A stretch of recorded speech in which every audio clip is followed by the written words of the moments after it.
And our fourth main topic gets submitted to us by Veejay D, who writes, "Hey, John, I have loved the Loki show on Disney Plus right from the first moment. I know there are a couple of episodes you didn't enjoy that much, but I loved every single one." Well, that's awesome, man. So later tonight at midnight, I live in Victoria, BC, which is, Pacific time, which is where we live as well in Los Angeles. The final episode comes out. I wanted to know your final predictions about who is the big bad guy we are going to meet tonight. All right. Thanks a lot for sending that in, man. I appreciate that. And yes, tonight, it's game day. Tonight, we, of course, have the finale of Loki. That's going to be tonight. And don't forget, guys, being that it's the final episode of Loki tonight, that today is, of course, game day. So tonight at 4 p.m. this afternoon, 4 p.m. Los Angeles time, we will, of course, be doing our pregame show for Loki, the final one, last one that we've got to do. It's going to be tonight, 4 p.m. Come on back and join us for that. We hope to see you guys there. But that's the last thing we're going to do. For the last time, the last pregame show for Loki, the finale is tonight. And Rob, it comes down, there are a number of big questions. There are a number of big questions still floating around out there that need to get answered. Absolutely. But the main one that we'll address right now, we'll talk about all the other questions later on the pregame show. But the main one tonight is, who is ultimately going to be the big bad? Now, it should be mentioned that it could be something and somebody that none of us have heard of. Could be somebody or someone that we have never heard of. But I think we all acknowledge that the two prime candidates for it, the two main guys that it probably looks like it could be, are going to be either Kang or another Loki variant. Kang or another Loki variant.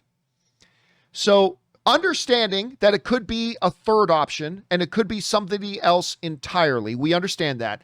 I wanted to take a last look at some of the pros and cons going towards arguments that it's going to be Kang tonight and arguments that it's going to be another Loki variant. Let's start with Kang. Pros for Kang. All right. First up, he's a time travel character. If I can spell right. He's a time travel character. One of the basic mechanics of this whole show has been the issue of time and time travel and the importance of multiple dimensions within time travel and all that kind of stuff. That is very much associated with the Kang character. Secondly, I think I'm misspelling Ravonna, but Ravonna Renslayer. Ravonna is a directly connected to Kang character in the Marvel comics. Now, understand, the comics are the comics, the movies are the movies, so it doesn't mean that makes it automatic. But it is something to take into consideration. That Ravonna is a character that's directly tied to Kang, and Ravonna has been a primary character here, so there's that. Alioth, the giant smoke creature that we saw in the last episode, is again another character that in the comics has direct connection to Kang the Conqueror. So that is yet another one. Kang. John, why'd you put a Q? Because if you remember in the last episode, as the cameras was sweeping through the destroyed New York City in the void, we see Avengers Tower, but instead of Avengers, it's written Qeng. If you know the comic background on that, that was when Kang actually took over Avengers Tower through his dummy corporation, blah, blah. That was yet another direct connection to Kang the Conqueror. Also, I say Ant-Man because we know that Kang the Conqueror is coming into the MCU. It's Jonathan Majors, of course, from Lovecraft Country. He's just got nominated for Best Actor. Good on him. But so we know that Kang is coming. So it wouldn't be like it would be an out of nowhere sort of appearance. They wouldn't be like all of a sudden out of nowhere, he just shows up. When you break these down, this reminds me a lot of Agatha Harkness. When you go back to WandaVision, and you look at the different things, a lot of people early on in WandaVision started connecting to all these little dots that clearly made it show that Catherine Hahn was going to be Agatha. I didn't think it was going to be Agatha because I thought they were making it too bloody obvious it was going to be Agatha. Right. Turns out, what I was not considering properly was, it's obvious to the 5% of us who are watching the show that know who Agatha is. 95% of the people watching the show had no idea, never heard of her. So it made him more think. But, everything from the brooch to the witch's costume to all these sorts of things, people would say, John, they're clearly telling us that it's going to be Agatha. And it wasn't until the very end when they said she was Agatha that I finally had to concede to it. So there's that. And this feels a lot like that as far as it goes to Kang. That being said, let's look at the pros for Loki variant, okay? Number one, this show is about Loki. I mean, Loki is not only himself, not only our Tom Hiddleston Loki, but Loki, what would be the plural? The Loki? I guess it would be Loki. Maybe the Loki, which sounds like a Star Trek alien species. The Loki, the show is about them. This is who the show is about. So there is an appropriateness to having a Loki variant ultimately be the villain. Loki himself is our main hero. His main sidekick throughout the story is Sylvie, another Loki. He has been running into other Lokis all over the place. There is something to be said about being it there. Also, the theme of Loki has been his battle with himself. The very themes of Loki has been Loki coming to grips with the darker sides of his character.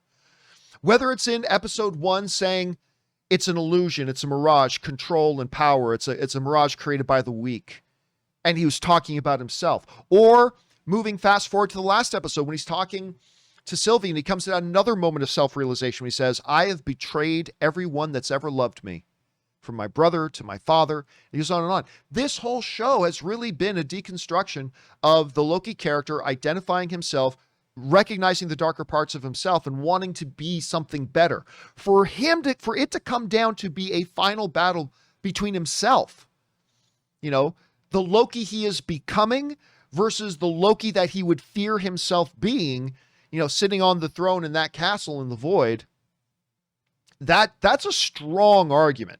So you look at these two things. I mean, I don't have as many points for Loki, but these are two very strong things. This show has been about Loki, and thematically it has been about Loki's battle with himself. And so that kind of points a finger to maybe it being Loki. Rob, one more thing I'll put under the Kang thing is the Void Castle, which is also something we see at the end of the last episode, which in the comics at least is also directly connected to Kang, or a variation of Kang, I should say. So I think there are strong arguments to be made here. I am still, Rob, I'm not quite at 80% like I was before, because I was at 80% that it was going to be Kang. I was at like a 33%, then I was at 80%. I am dropping down to 65%. I am leaning still towards it being Kang. There's a lot of arguments against it, some great arguments pro Loki. I think there's a solid 30 to 35% chance that it's going to be a Loki variant. But as of right now, Rob, I'm leaning towards it being Kang. Rob, it's your last chance. We are T-minus, what are we away here now? 11 hours and 20 minutes. We are 11 hours and 20 minutes away from the finale of Loki. Big question. What do you see as the pros and the cons for either Kang or Loki? Or is there a third one? And which way are you leaning right now? Okay, I've got two thoughts about this. I think we are going to meet a Loki variant that is president of the universe, that's sitting in Chronopolis, and it's gonna play out. It's gonna finish out whatever the Loki story is. And Loki is going to confront himself and learn some great truth. And it's all going to play out that way. And we're going to learn something. However, and the main story between Loki and Sylvie will be brought to a satisfying conclusion. Then at whatever shenanigans happen, our President Loki, we're gonna have a post-credit scene. And our Loki is going to be obliterated. Whoever the president of Chronopolis is, that Loki variant that we're going to meet tonight is going to be destroyed, and the final thing that happens is Kang is revealed. So you're kind of going of the answer is both in a way. Yes. Sort of thing. Yes, and it's gonna be a riff on the Thanos moment where, well, if you need something done, you got to do it yourself. When he puts his hand in and gets the Infinity Gauntlet Right. What was that, Guardians of the Galaxy? I think they're going to do that again. Right. Okay. Let me ask you this, though. The one thing we were obviously glancing over, because I've been saying this whole time, there are the three main possibilities are Kang, Loki, somebody else entirely. So we're obviously sitting here focusing our attentions on the Kang or Loki. But what are the chances that maybe it's somebody else? Like, I'm not saying they're going to get in there and Mephisto is going to be sitting on the throne or Red Skull or anything, but what are the chances, honestly, that it could be somebody else? And if it was going to be somebody else, theoretically speaking, who do you think that could possibly be? So chances in general and anything specific.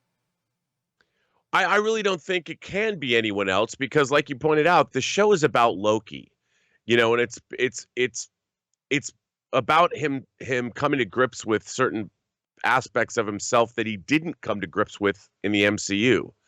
So you have to finish that story. And I think by adding another character, like a quote unquote big bad that isn't Loki, you take away from the story that we've been watching over the last 6 episodes.